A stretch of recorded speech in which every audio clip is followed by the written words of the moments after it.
I left the house. You're welcome. Sometimes that's all it takes. Shannon leaves the house, hangs out with Michael Bublé. Things happen. So, training camps open Monday in 24 cities. I will be looking at the schedule. We will discuss the schedule. That's a whole other issue. This is about return to play. This is about the fact that we're going to have labor peace until 2026 at the minimum. I could not be more thankful. We've had so much bad news during 2020. It's about time we had something good happen, right? So July 26th, they will travel to the hubs. That means it's 13 days between the start of training camp and the travel to the hubs. Players are going to be tested regularly.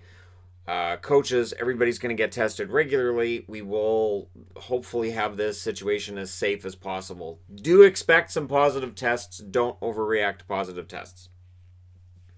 You're going to overreact to positive tests. Okay.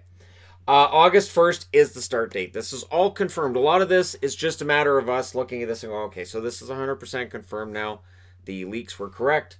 It is an $81.5 million cap until business gets back to normal. So until we have a $4.8 billion revenue amount for the NHL in a given season, $81.5 million is where we're at. So that's the salary cap for a while. I would think this coming season and the year after that at minimum, at least 2 years. I'll say 3 or 4 before we get back to a normal amount of money. The CBA extension is through 2026. That's the big thing for me is just labor peace. I've been waiting for labor peace and hoping for labor peace. The conference finals and the finals will indeed be played in Edmonton. The games will be played in Toronto and Edmonton. There are 2 hotels for each conference. And yes, I've seen on social media the discussions of how, teams being in the same hotel and other, what's going to happen in the hotels. And of course, nothing's going to happen in the hotels because you are restricted to your room. Your movements are very restricted. So the idea of having some kind of a battle, a dance-off in a lobby somewhere in a hotel, very unlikely. But wouldn't we want to see that, though, where teams would meet up in the lobby and have a dance-off, a socially distanced dance-off? I'm telling you, between that and the field trips, there's a lot of fun stuff in this. The collective bargaining agreement, the conference finals, everything played in Edmonton. Makes total sense to play out the finals in Edmonton. It's the first time that the Stanley Cup's been played entirely in Canada since 1925, so been a while. The opt-out deadline for players is Monday at 2 p.m. Pacific. As much as I want to do previews of the series and discuss these play-in series and what's going to happen and all of that, I can't legit do videos on that until we know who is and who isn't going to play. There are going to be players opting out. There have been rumblings about who might opt out and which teams you might see some players opt out with. But until we know for sure, I can't really legit do previews because it could be somebody major that could change the entire complexion of a series.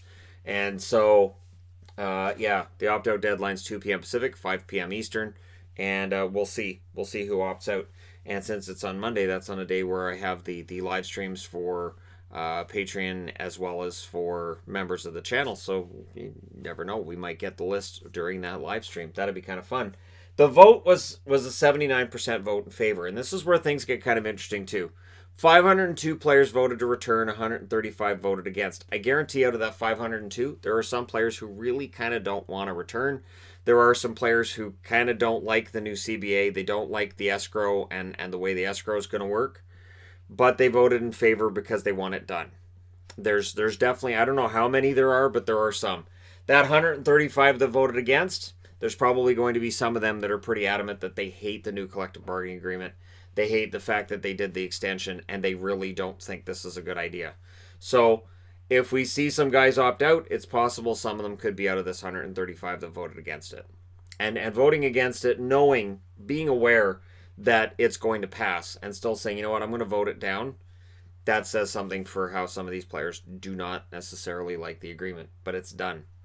So there you go. That's what we know right now, and these are just the bullet points. Again, I will get into the schedule. I'm thinking tomorrow morning we'll do a deep dive on the schedule and how all the series are going to be working, and we'll work on it from there. I also was listening to the NHL radio network while we were driving around today, and there were a couple of shows I was listening to that, I don't know, it gave me ideas for a video because I'm like, you know what, I don't know that I agree with that opinion. Oh, I really don't like that opinion.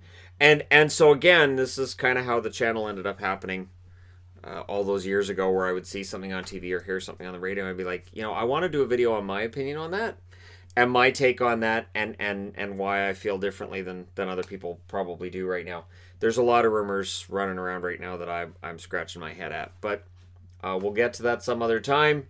For now, this is about the fact that we are going to have labor peace. Hockey's back August 1st, and we'll see what happens. Because if you're following what's going on in other sports, baseball keeps running into roadblocks. Basketball, there are concerns with basketball, and football, there are some real concerns about whether or not you can have a football season this year. So the NHL could still, it's possible, at some point be the only show in town. The one sport that gets all the eyeballs on it. So fingers crossed that this is a good thing for the NHL and that this system works. That they have a system to keep everybody isolated and figured out to make this work. And then once this has been played out, then we can start getting into what's going to happen next year and how things could look quite different for the 2020-2021 season. I think it's going to look different, but we'll see. I'll be here to report on it when it happens, or I'll quote. So things happen, and then I can go back here and report on it. Let me know your thoughts in the comments section below as always. Don't forget to hit like and subscribe if you're browsing your way through. You just happened upon this video, and hey, thank you guys so much for watching, for all your support. It's official. It's all done, and it's coming back. Thanks for all your support along the way, and we will be talking again soon.